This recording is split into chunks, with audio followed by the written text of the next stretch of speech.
I brought something for you. Here it is. I watched closely as Jason handed a cake box to my mother. Jason's forced smile made me feel a bit uneasy. I quietly took the cake box from him. After slightly opening the box and confirming its contents, I threw it into the trash. Hey! What do you think you're doing? Jason and my mother simultaneously looked at me and expressed their anger at what had happened in front of them. What I did? I asked my mother, amazed. Did you see what was inside the cake? My mother began to tremble at the unexpected question, as if she didn't think it was possible. I glared at Jason to confirm if my suspicions were correct. Jason looked frustrated and upset. Just as I thought. I clenched my fist, ready to get back at Jason for what he had done. My name's Jessica Smith. I'm 36 and I work as a caregiver. Work is busy every day, and by the time I get home at night after leaving early in the morning, I'm completely worn out. I knew the job would be physically demanding, but since getting married to Jason a year ago, we hardly see each other. Jason, on his end, works as a long-haul truck driver with irregular hours, adding to our difficulties in finding quality time together. Anyhow, we know we need to address our marital issues soon, but with both of us buried in our jobs, it's been hard to communicate. Our initial meeting was through a mutual friend. I've always been shy when it comes to love. After becoming a caregiver, I often declined invitations to social events after work. I wasn't the type to actively seek out a relationship, and after a long day at work, I just couldn't muster the energy to go out. Most of my peers were desperately looking for partners as they approached the marriageable age. Even if they were tired from work, they'd make the effort to find a romantic partner. While watching my friends passionately tackle their challenges, I, who had been nonchalantly avoiding relationships, suddenly started feeling the pressure after turning 30. Especially as everyone around me began getting married or having children. I can't go on like this. Even if I'm shy when it comes to love, I had always wanted to marry someday.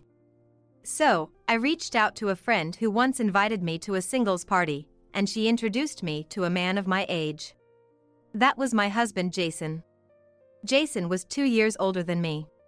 He was always calm and composed, so I could sense the maturity that came with his age. What I needed wasn't a fiery romance, but a stable, quiet marital life. I liked him right away. Our interests aligned, and things moved quickly. We started dating and tied the knot a year ago. We began our marital life living with my mother. Without a father, I felt bad about leaving my mother alone after getting married. I thought Jason might object to living with my mother, but he was surprisingly okay with it. Though it took some time, I was able to get married and now live together with my mother. Everything seemed to fall into place and I was at ease, but from there, unexpected developments awaited. Something I couldn't have predicted just after our marriage. Right after Jason and I got married, there was an incident at my workplace. Several employees quit in succession. The reasons people gave for quitting varied widely. Some left to get married, while others wanted a change in career. While they probably didn't consult each other and quit all at once, the end result was that those left behind had to take on twice the amount of work as before. So, I started coming home later than ever before, and our lives became even more out of sync. So, when I left work on time for the first time in a while and sat down at the dinner table with Jason and my mother, I noticed the atmosphere in the house was incredibly tense. Hey, did you take care of that thing we talked about the other day? What thing? You forgot? I told you to open an account at M-Bank. Right. I forgot, my apologies. How could you? I told you countless times. It's really thoughtless of you to forget. My mother looked amazed at Jason, sighing heavily. There seemed to be some exchange between them that I wasn't aware of, but Jason had forgotten something my mother had asked him to do. What do you mean by bank? Well, Jessica, you have an account with M-Bank, right? We never know what the future holds, and I think it would be wise for Jason to have one too, but he just won't listen. I'm really sorry, I truly just forgot. Oh, really? Well, if that's the case, it's fine. Indeed, I have an account with M-Bank. My mother deposits a small amount into that account every month, thinking of the unforeseen future. Probably, she plans to save for Jason as well. But Jason doesn't seem to get that she's trying to save for him, he just hears it as a demand to open an account. My mother has a bit of a bad habit. She speaks in a curt way, which can come off as cold. Because Jason doesn't get her real intentions, their conversations often miss the mark. That being said, I myself haven't been able to talk properly with my mother lately, so I've often had fights with her. Come on, Jason is busy too. No need to be so hard on him. You always say things so carelessly, not understanding the gravity of what I'm trying to convey. Not only is her tone sharp, but my mother also gets emotional quickly. So at that time too, it seemed that she was angry because her daughter didn't appreciate her kindness. That night in our bedroom, Jason said to me, "Your mom always seems to be nagging me. She gives me these confusing commands. Every day, until you get home, she's like a broken record telling me to get insurance, invest my money, and all that jazz. I'm exhausted from work and I just can't deal with her anymore." My mom had a time in the past when she didn't have money, and she's just worried. Instead of saying that, please just listen to her a bit. Knowing my mother's concerns, I tried to pacify the complaining Jason. On the surface, Jason seems to get along with my mother, but deep down he seemed to resent her. I get where he's coming from. I understand how annoying it can be to have someone go on and on about something you're not interested in, and even more so, how tiring it is to be constantly told what to do. But my mother just wants to ensure that Jason and I won't face financial hardships in the future. I can't stand it anymore. I'll deal with insurance and investments when I feel like it. As for the M-Bank account, it's obvious she'll only use it for her deposits or investments. Nowadays, you can't have multiple accounts at the same bank. M-Bank is the closest to our house and she just wants an account, it's as clear as day. Normally calm, Jason becomes very emotional about my mother. Being able to empathize with both my mother's feelings and Jason's frustrations, I simply nodded to Jason's story, letting out a sigh, wondering if there wasn't some way to resolve things. It might be better if we lived separately. That way, we wouldn't have to deal with her constant nagging. Hey! Jason knows I don't want to leave my mother alone. Making such a spiteful remark seemed rather mean-spirited to me. I'm just kidding. I'm gonna do whatever she asks. Whether it's an account or whatever, I should just set it up for her, right? He finally commented in a resigned tone, lying down on the bed in a huff. I didn't have any more to add, feeling uneasy. I just closed my eyes and lay down like Jason. So, after living together, it had been almost a year since the three of us had started living together and our feelings had remained at odds with each other. I feared that our days of discomfort would just continue, but an unexpected incident occurred. Cancer!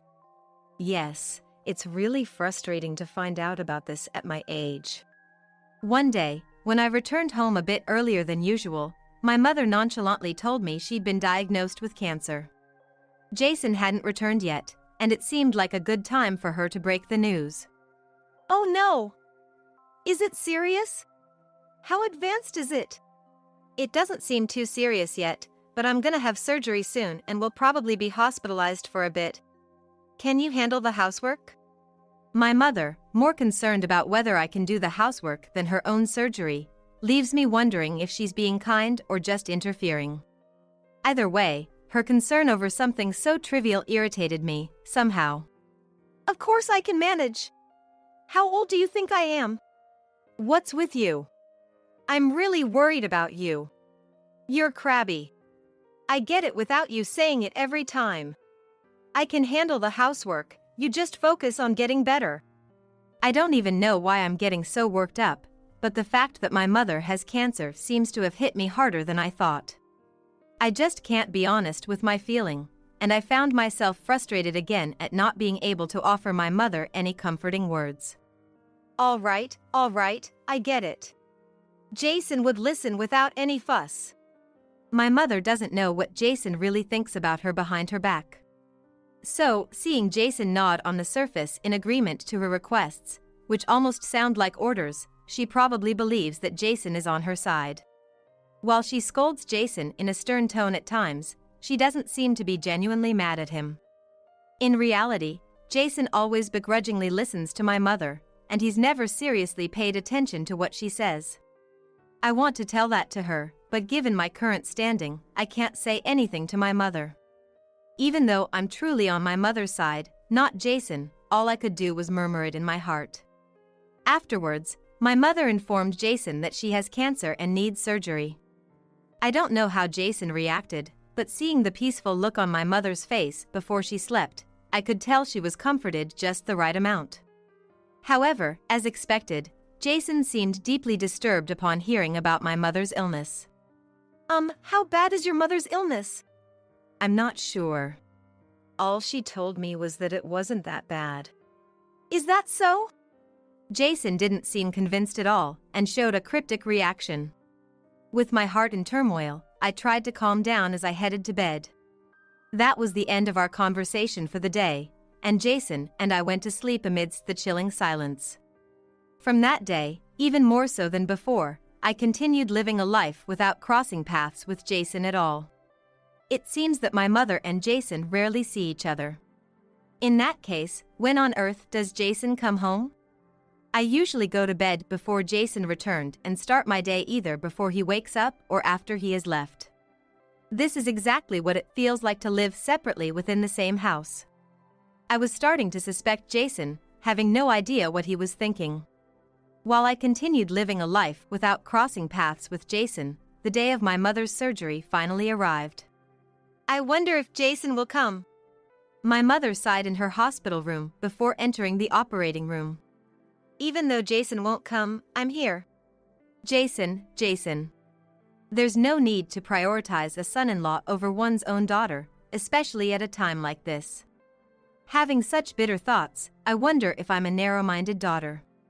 I kept my surprise hidden and simply cheered my mother on as she headed to the operating room. You got this. The surgery ended roughly 6 hours later. During that time, Jason never showed up. Of course, I had informed him, and he should have known today was the day of my mother's surgery. I just had to assume he was busy with work. The surgery was successful, and the cancer cells in my mother were temporarily removed. She would need to stay hospitalized for a while, but I sincerely hoped she would fully recover. When my mother woke up from the anesthesia, she seemed distracted ever since she was briefed by the doctor. Of course, she was happy about the successful surgery, but she couldn't help but wonder when Jason would come to visit. Don't worry so much. He'll come eventually. Maybe Jason's fed up with me. Oh dear. My mother, who's emotionally volatile, upon realizing that Jason's taking forever to show up, can't help but doubt that she might be disliked. While her suspicions aren't entirely wrong, she still believes that Jason is on her side, so she probably feels betrayed. While comforting my agitated mother, I listened to her complaints throughout her hospital stay with a heavy heart. A week after the surgery, Jason finally came to visit. It just so happened that I was visiting after work, and I could see my mother's face light up when Jason arrived. Hey, how are you feeling? I thought you'd never come, Jason. My mother's tone made it sound like she had been waiting for a lover, which embarrassed me. I brought something for you. Here it is. I watched closely as Jason handed a cake box to my mother. Jason's forced smile made me feel a bit uneasy. I quietly took the cake box from him. After slightly opening the box and confirming its contents, I threw it into the trash. Hey! What do you think you're doing? Jason and my mother simultaneously looked at me and expressed their anger at what had happened in front of them. What I did? I asked my mother, amazed. Did you see what was inside the cake? My mother began to tremble at the unexpected question, as if she didn't think it was possible. I glared at Jason to confirm if my suspicions were correct. Jason looked frustrated and upset. Just as I thought. I clenched my fist, ready to get back at Jason for what he had done. What the hell, Jessica? Throwing away the gift I specifically bought. Jason immediately adopted an aggressive stance, as if to argue that what he'd done was right. What do you mean? You should know better than anyone else, shouldn't you? I wasn't about to let Jason have the last word. For a long time, Jason and I had been living past each other, and confronting him directly like this was somewhat intimidating. But I couldn't let my mother suffer because of Jason's malice. That was the one thing I absolutely needed to prevent. What are you talking about? Hey, try the cake. It's delicious. Jason retrieved the cake box from the trash and pulled out the contents. It looked like a standard cream cake. But I recognized instantly. The cake wasn't from a bakery. As evidence, the cream was unevenly spread, and the strawberries on top looked somewhat pale and damaged. Yet, my mother didn't seem to notice such details, and she gazed at the cake, asking, "Huh? Hold on, let me try it first." I swiftly grabbed the cake from between Jason and my mother, who were close to each other, and took a bite from the edge. I really didn't want to, but there was no other choice. This was the only way to prove Jason's wrongdoing. After taking a bite at the cake, I immediately sensed something was off. First, it was incredibly salty. So salty and bad that I felt like throwing up. There was also an overpowering smell of alcohol, far more than what would normally be in such a dessert. I spit the cake into a tissue that was in the hospital room. Seeing my reaction, I could tell my mother's expression stiffened. This is unbelievable. What's with this taste? Loads of salt and alcohol. Aren't these the very things a cancer patient shouldn't consume?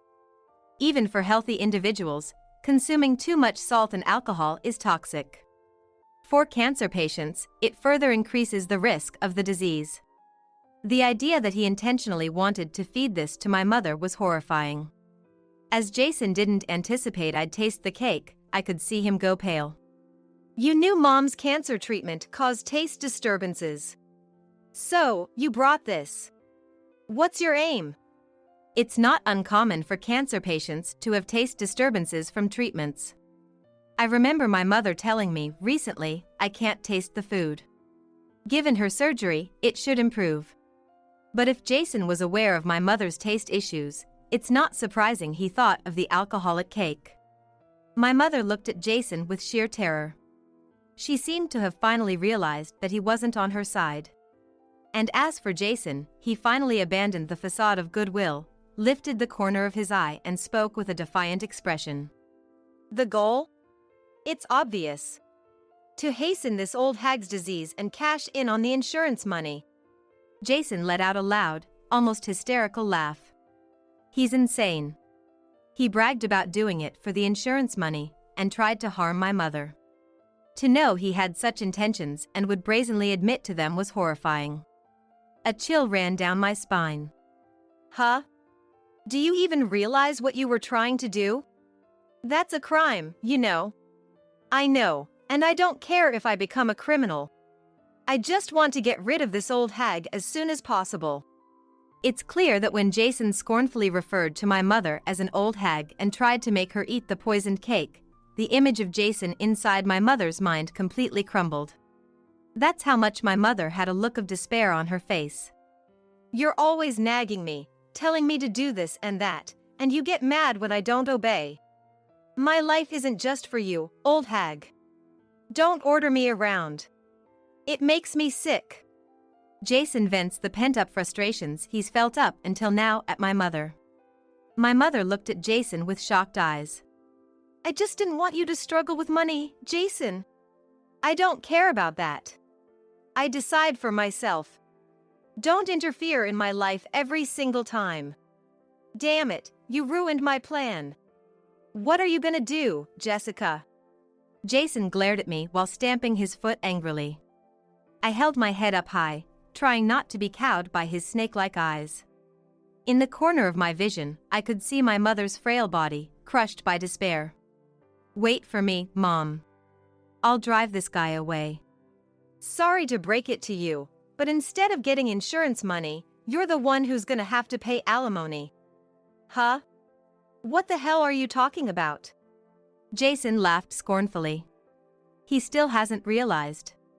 There's no way I'd confront you like this without any ammunition. I took out a large envelope from my bag and scattered its contents at Jason's feet. Seeing the contents of the envelope, the color drained from Jason's face in an instant. Looks like he recognized them. That makes things easier.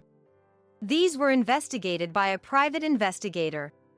I suspected you might be cheating. To my surprise, so much evidence came out so quickly. How's it going with your mistress? What I had laid out in front of Jason were numerous evidences of his affair brought by the investigator.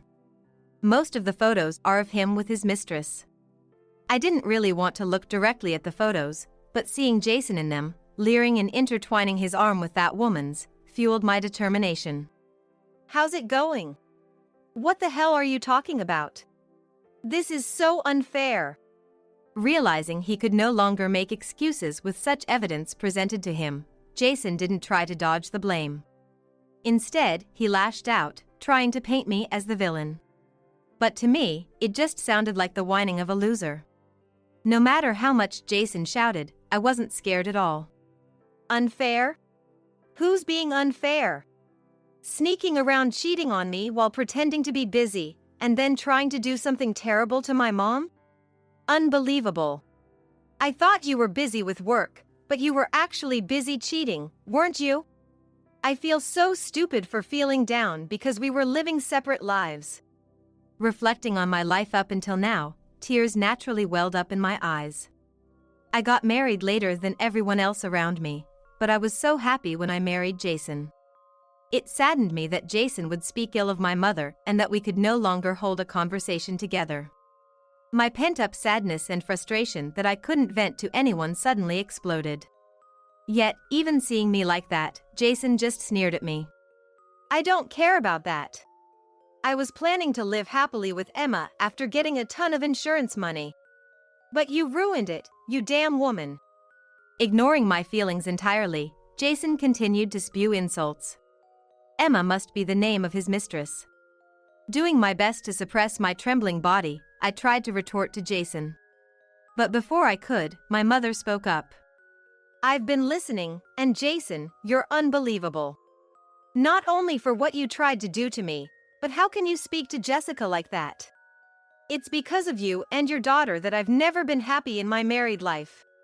It's your fault. Jason wasn't the calm and cool guy I once thought he was anymore. Distorted with ugliness, his desire to get away from me and my mother was painfully clear. My mother seemed to have finally lost her patience with Jason's incessant ranting. Excuse me? Our fault? Do you have any idea how much we've considered you in our lives? I've been saving money for you every month. Jessica, even when she was super busy, has been juggling work and housework. And yet you trample on our efforts like this? It's unbelievable. I could see the fire in my mother's eyes. Startled by her intensity, Jason took a step back. Shut up! I never asked for any of that! Jason tried to fight back against my mother, but it seemed to have no effect on her. Shut up! Apologize to Jessica! And never come back home! Jessica can be happy without a jerk like you! Hearing my mother shout, Jason finally fled the scene. The evidence of his infidelity remained scattered on the floor. I looked at my mother's face. Breathing heavily, my mother embodied the very image of a noble mother protecting her precious daughter. Mom, thank you. That guy's unbelievable. Jessica, find a better man. You deserve more happiness. I had thought my mother didn't care about me at all. But she stood up for me. She truly cared for me. Realizing that alone brought tears to my eyes, and I sobbed uncontrollably in her chest. She gently stroked my back. After that, on my way back from the hospital, I stopped by a lawyer's office and decided to proceed with the divorce process. When I got home, I immediately contacted Jason to let him know that I would be proceeding with the divorce process through a lawyer. Jason seemed to have talked to my lawyer. And just like that, our divorce was finalized smoothly. After that, Jason moved out. He's probably living with that so-called Emma. But I doubt they'll ever find true happiness. Through my lawyer, I intend to seek damages from Jason for trying to feed my mother a poisoned cake. Knowing Jason, who was hoping to rely on my mother's life insurance, he's probably tight on money now. Well, it's no longer my problem. Of course, I haven't given Jason the money that my mother had saved up for him. If nothing had happened, he wouldn't have had to worry about money. I hope he struggles. As for me, after my mother was discharged from the hospital, we started our life together. I moved to a workplace with shorter working hours so I could spend more time with my mother. I plan to enjoy life just with my mother for a while. I haven't yet given back to her. But now, I'm able to talk much more openly with my mother than before, and I'm truly